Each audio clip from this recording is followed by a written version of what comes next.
Biden Jr. do solemnly swear. So help me God. His election is historic. It will be smart bipartisan actions that help us finish the fight. There is nothing that we cannot achieve. This is a referendum for us to start working together. Rebuilding trust will be central to our focus in the White House. Hey, good afternoon, everyone. I'm Jackie Alemany, author of the Washington Post early morning newsletter, Power Up. Thank you so much for joining us today. Welcome back to our series. I'm thrilled to introduce our guest today, Rhode Island Senator Sheldon Whitehouse. Welcome back to the Washington Post Live, Senator. Thank you. Good to be with you. And before I put you on the spot about your favorite restaurant/oyster in Rhode Island, I want to dive right into the news. You have owned an issue in D.C. that many have long ignored, the issue of climate change. You've led senators into overnight sessions warning of the dangers of climate change. You've taken aim at both President Trump and Obama over missed opportunities to combat climate change. And you delivered near weekly addresses for 9 years that you just recently retired on the issue. President Biden has obviously made combating climate change a priority in his administration, saying that it's an essential element of U.S. foreign policy and national security in particular. However, we're already seeing the administration backtrack and not follow through on some of their promises. Are you concerned that President Biden and the administration is already undercutting and deprioritizing the fight to combat climate change? I'm not. I mean, I think so far so good. The early executive orders were very good. The early nominees were very good. And the message to the nominees who aren't, traditional climate positions was take climate seriously. So General Austin over at DOD, his message to President Biden is take climate seriously. So I think all of that has been good. Obviously, we've had to deal with, the pandemic, and we've had to deal with the COVID legislation. So the real test coming up is going to be Build Back Better, and how ambitious the Biden administration will be in that piece of legislation, what their target's going to be in terms of climate change reduction, and how much they're willing to spend and how much they're willing to pay for it. So all of those things are still to be determined, but I put us on a very good trajectory, and I remain happy and confident. Well, I just want to push you on a few of these issues, though, and decisions that the administration has recently made, which is, in a great piece by Lisa Friedman in the New York Times, outlined a series of decisions as it relates to, Mexico earlier this month passed an energy bill that the administration didn't weigh in on publicly. They haven't pushed back yet on the world's largest fossil fuel project, a pipeline from Russia to Germany. And last week, despite fierce protests from climate activists, they allowed an Australian foreign minister to be named the director of the Organization for Economic Cooperation and Development. How do you square these with the campaign's promises to prioritize, the fight against climate change and getting to the administration's goal of net zero emissions by 2050? Yeah, I think the focus in the first instance needs to be on our domestic work. After 4 years of Trump, we've got really damaged international credibility. So I think it's really important to show to the rest of the world, particularly before Glasgow, which is going to be the next big, serious international occasion on climate, that we really have done something big at home, that we've really changed, that we're really in this, and that we can be trusted. So along the way, you look at the Russian gas pipeline, we have a lot going on with the countries that are invested in that. In Europe, we have a lot going on with Russia. And I'm not going to fault the administration for not putting the climate feature of that pipeline ahead of all the diplomatic and security things that they're going to have to work through as a new administration with a new Secretary of State. I think that there's an order here, and the first is get a really strong administration dedicated to this task, get a really good bill passed with Build Back Better, have a really strong Glasgow that puts Paris to shame and really launches the world onto a safe trajectory, and then come back and clean up whatever else we need to do legislatively to comply with the Glasgow agreements. And we're on that trajectory, so I'm pretty comfortable. So then on the domestic component of this, back to this the goal of net zero emissions by 2050. An important part of this conversation is obviously implementing a carbon tax, which you've crafted legislation on, and Treasury Secretary Janet Yellen has said it could be the most effective and efficient way to curb and reduce U.S. greenhouse gas emissions. Biden's advisors have said that this is on the table. Is this something that you're working with the administration on? Have you advised them on the path forward with getting this done? Yeah, my advice has been that they should set high goals and help convene and coordinate and try to make sure that the American corporate business community comes to the table. But let Congress do some work to figure out what the mix is. They don't need to get out front on a lot of detailed policies that the Republican and fossil fuel attack machine is going to try to do them, rhetorical damage with. What they need to do is keep the progress going, move together. To me, the most important thing they can do now is to try to convene the American business community, which has completely sucked on climate in Congress. At best, they've been doing zero. At worst, they've been supporting really horrible trade associations that have been the worst climate obstructors in America. And so, the talk from the business community has changed, but they've really got to show up in Congress to help Republicans get to where they need to get if we're going to get this done. And they're not here yet. They have not showed up in any serious way in Congress. So to me, that's a really important first step. And that's the key piece of advice I have been giving the Biden administration. Get the business community in and put them to the task of delivering Republicans and making it darn clear to Mitch McConnell that this isn't the same old days any longer where they're going to smile and pay no attention while he leads climate obstruction. That's a really interesting point, and it actually, brings to light, I think, some recent announcements made by GM and other automakers who have publicly committed to all electric futures around the year 2035. But simultaneously, it's also been reported that they're still fighting and working with industry associations to advocate for standards that are weaker than Obama-era levels, even the compromise of California standards for fuel economy and greenhouse emissions. I guess, what do you want to see the Biden administration do to get those automakers to the table prior to 2035 and potentially get them to do in the next 5 years? That's what has been frustrating about dealing with the trade associations and the corporate community on climate, because what they say usually is very good. And what many of them are doing inside their corporate precincts is in many cases really good. But then they come to Congress and they don't align their lobbying with what they're telling the public. They're on two different tracks. On the public track, they're all about climate change and all about getting ready for this transition to a clean energy future. And then they come to Congress and it's, hey, we got this tax thing we want. Oh, don't worry about the climate stuff. We can, it's not we're not that serious about it. And that is really frustrating because we need to have a strong bill in Congress if we're going to solve the climate crisis. There is no way that we do this around Congress without us doing something.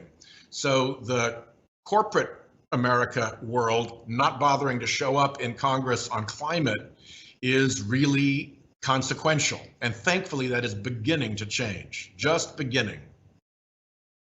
Do you think something can get done to get them as bigger stakeholders sitting at the table to get a carbon tax incorporated in the Biden administration's $2 trillion infrastructure plan potentially? Yeah, I think there's a lot that can be done to get them more engaged and to more ambitious about what we can do. The first thing is that for a lot of them, this has moved from being public relations and consumer relations and shareholder relations. This is now in the business model. For big agriculture, not knowing how seasons work and when rains come is really devastating. And they are now deeply, deeply involved. For the financial community, the concerns about systemic economic crashes caused by the carbon bubble bursting, that really wipes out their business model for, a decade if it happens. So that's why they're so engaged. But they haven't taken that engagement and actually deployed it in Congress. There's a lag. And, I'll tell you, I think part of the lag is that I doubt these CEOs actually knew what their political shops were up to. I think if the CEOs of some of these big companies knew what the political footprint of their own company was, they'd be horrified. And I just want to put a button on the climate portion of this conversation really quick. With all of this being said, we are, I'm sorry, my puppy's having a case of the Zoomies at a really convenient time right now. That's but it's really cute. We are halfway through the first 100 days of this administration's, first 100 days. You have suggested holding up nominations if you didn't feel that they were doing enough on climate. Is that something that you're still considering doing? And if you had to give the president a grade on his action on climate, what would that grade be right now? I think he's still in, solid A material, knowing that none of the big exams have come yet. So this is like he's got his first homeworks done, and they're all really good. They're all A homeworks. But the big exams are coming up, and that's where the Biden administration will prove itself. And I think there are a great number of us in the Senate who feel that this is the time we have to get this done. And we're going to be answerable to generations if we fail. So, we're deadly serious about this. As alert as we are to the problem of the fossil fuel funded, climate denial and obstruction, crooked apparatus that we're up against, we still are going to fight to get this done. Now, on the filibuster, I'm sure you saw Senate Minority Leader Mitch McConnell issue a not so veiled threat to you and your colleagues this morning that getting rid of the filibuster would not open up an express lane to liberal change. Obviously, he's given some thought to this. Where do you stand on the filibuster? I think there's so much attention that obviously gets placed on Senator Sinema, Senator Manchin, and their opposition to getting rid of it. But where do you stand, and how do you think anything gets done going forward without getting rid of the filibuster? Well, I think if the first thing we do is to say, just like generally, let's get rid of the filibuster. I think you'll see more senators than just Manchin and Sinema on our side not willing to go along with that. But I think once you take it and play it through a bit, so that, let's say, the reform bill, the government reform bill, H.R. 1, gets blockaded and obstructed, and it looks like it's bad faith, and then maybe we take a couple of pieces of it and try them, and they get blockaded and obstructed, and it's in bad faith. Then at some point, people begin to think, okay, this is ridiculous. The American public wants this. We got elected to do this. And a minority that represents a small minority of the population is stopping what the majority and the public want from going forward. That's not right. And then we can address that problem, as it comes up. We do have the side door of reconciliation, which allows a great deal to be done without having to worry about the filibuster. So we have two fronts to work on. One is pressing the filibuster forward, the problem, and try to find a solution to it, which isn't going to come just by day one declaration. And then two, use reconciliation. We got three of them. We used one on COVID. We got one more for Build Back Better if we have to, and we got one more after that, all in this Congress. So we can still be very ambitious, even if we don't succeed on reforming the filibuster. So you are in favor of using budget reconciliation to push through the infrastructure package that the administration is? If necessary. Yeah. I mean, if the choice the Republicans give us is do nothing or use reconciliation, that's a very, very easy choice. And they've played the, peanuts game of Lucy with the football to lure us to come and play bipartisanship with them so often that they've really burned their credibility with Democrats. So if they want to be bipartisan, they're going to have to show some real good faith on their side in order to convince us this isn't yet another swing at the football with Lucy pulling it away at the last minute.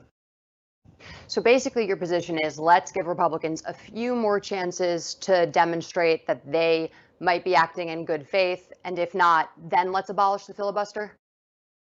Well, then for sure, let's use reconciliation, and then we can decide whether we need to abolish the filibuster or do we change the rule, actually, so the onus of effort is on the filibuster, on the blockade, as opposed to right now, where you can essentially phone in a filibuster and keep the majority, elected by the majority of the people, tied up on the Senate floor, unable to do anything, and having to show up all the time for quorum calls.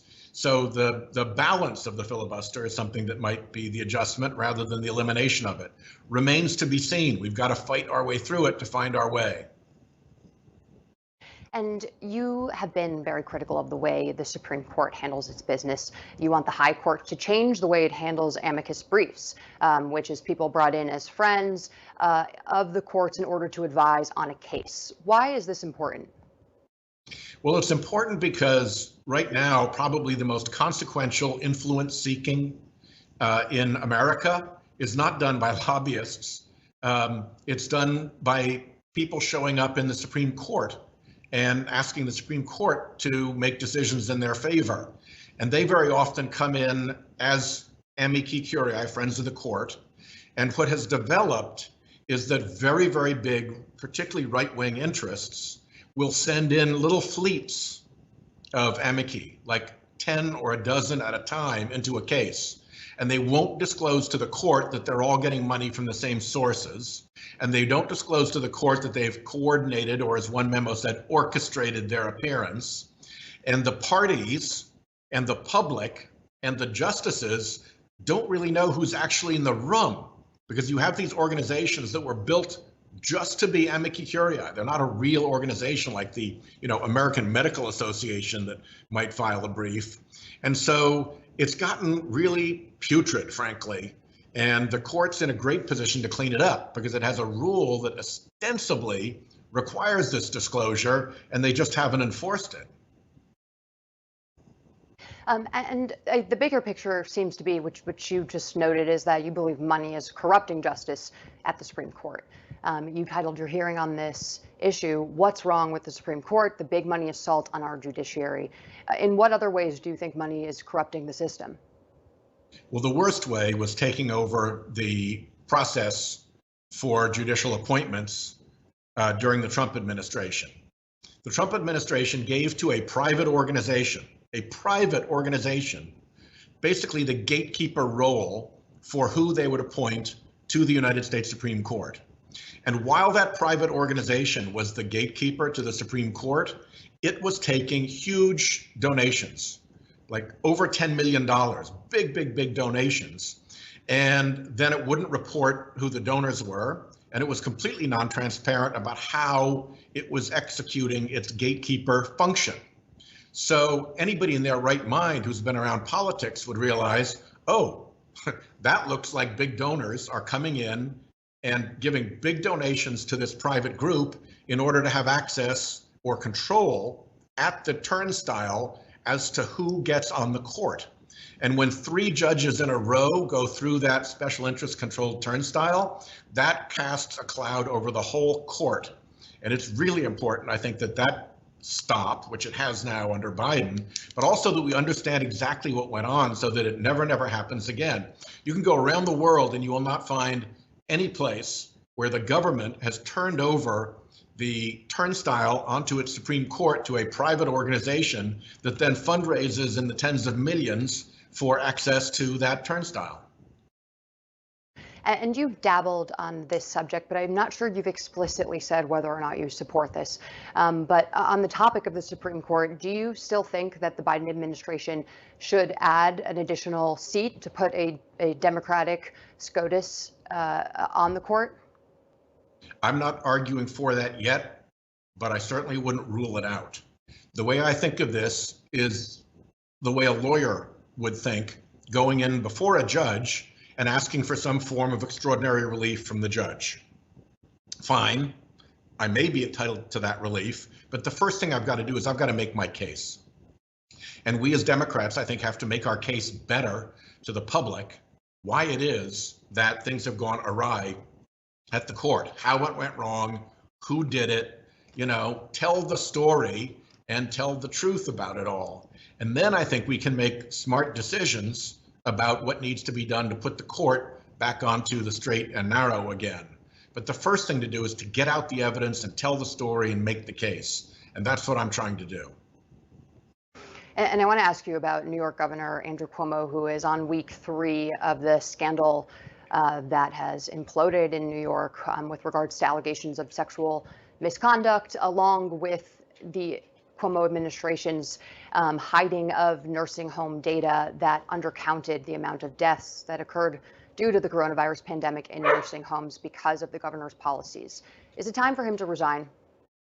Well, to me, he's New York's problem.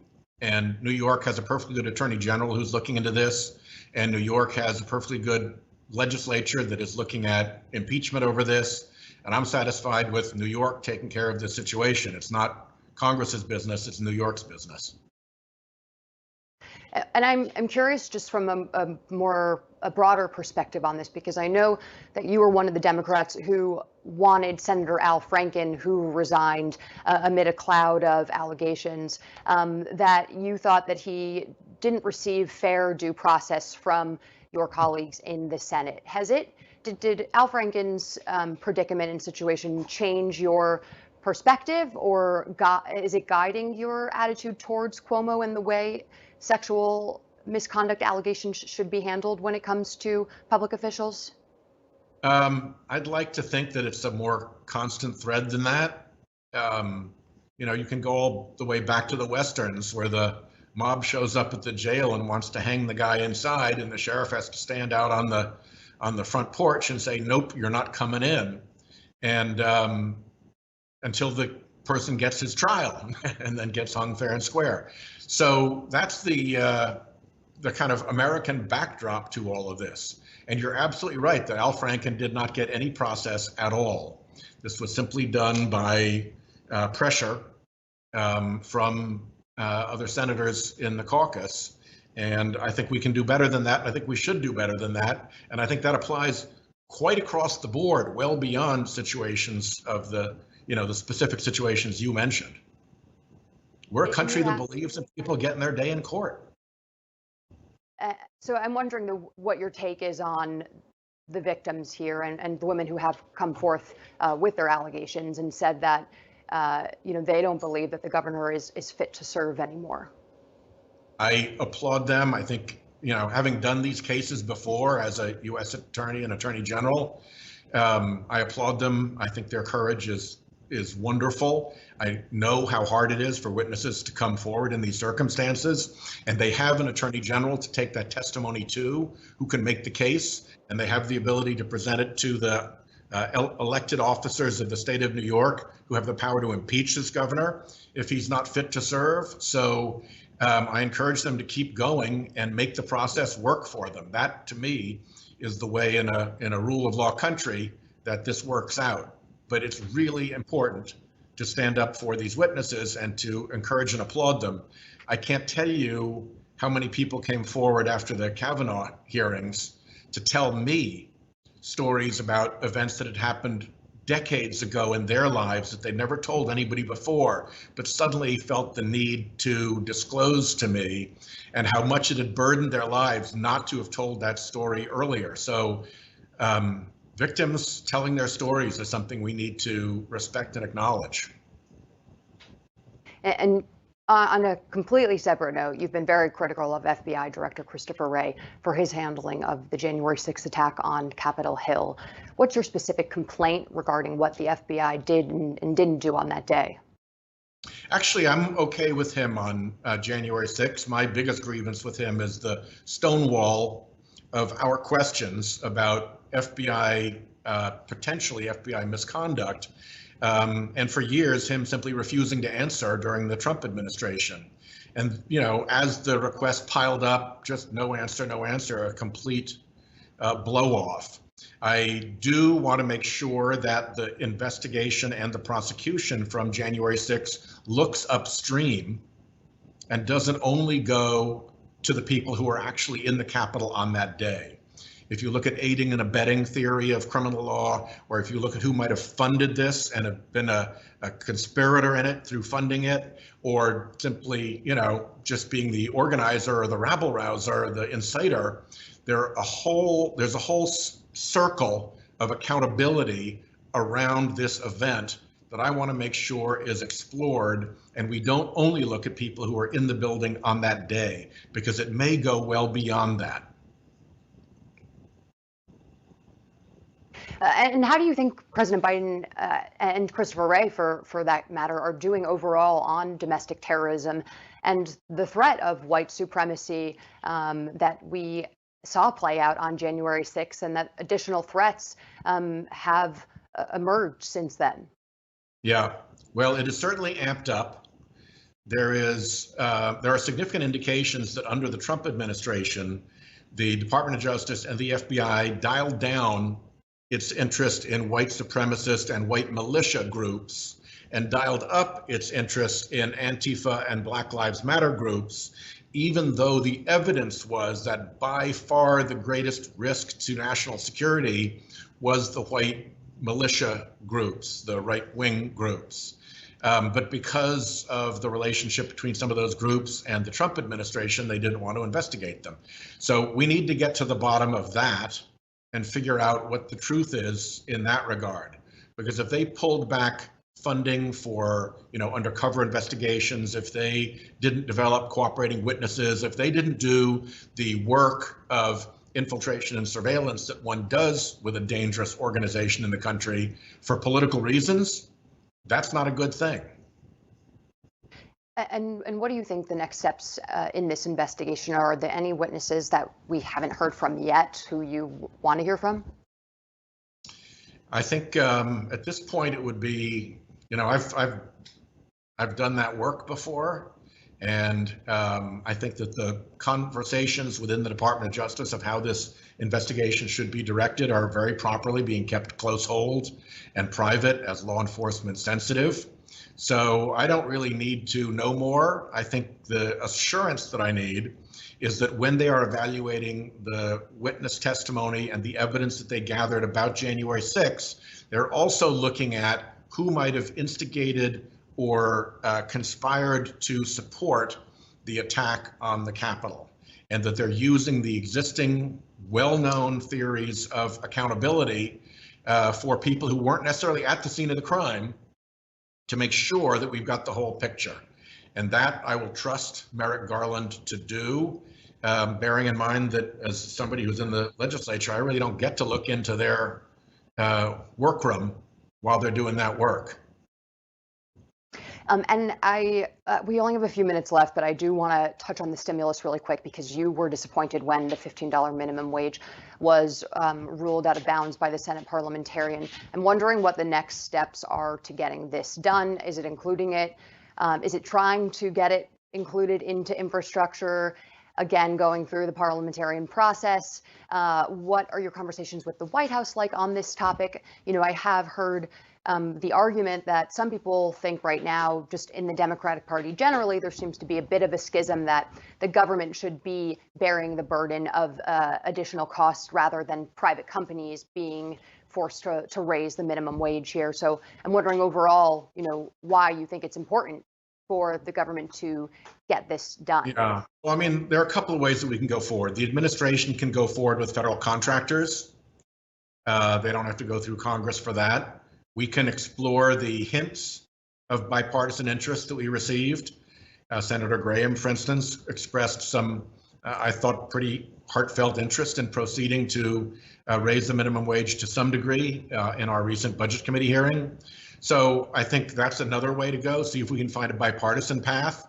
And then if push comes to shove, we have to see, what we need to do to deal with this in the kind of rough, bare knuckle legislative battles that we have ahead. But the administrative route and the bipartisan route are worth exploring as we tee this up. Lastly, I just want to touch on the topic again of Senator Manchin and Kristen Sinema, who have sort of emerged as really influential senators with a narrowly, democratically controlled Senate. How have you, spoken with them privately at all, or tried different tactics towards working with them to push through legislation that you realize the Biden administration is going to have a tough time getting through without their support? They are key swing votes, but they're also a very important part of our caucus, and we work well together on a lot of issues. My biggest concern right now is how much climate stuff we can get into Build Back Better and my conversations with both of them have been fine. You know, the devil's always in the details, and it's always where the rubber hits the proverbial road. But for now, I'm, you know, quite satisfied moving forward. The one thing I'd add is that if you look at the minimum wage vote, all of that was being hung on Senator Manchin and Senator Sinema as if they were the only two. But when the actual vote got taken on Senator Sanders' amendment, there were 8 Democrats who weren't there. So, you know, they may be taking a little bit more heat as if it was just the 2 of them than they deserve. There could actually be more people in the caucus who have similar cautions. So for us to do our job as legislators to work our way through that is part of why we're here. And before we go, are there any Republicans that you think you can work with on climate change? Oh, yeah, absolutely. I would say 10 to 12 with whom I've had regular private conversations. Their problem is that the business community whom they work with isn't showing up and telling them that they're serious. And the fossil fuel industry is still threatening them. So they're in a tough position if their allies aren't coming out onto the field to help them.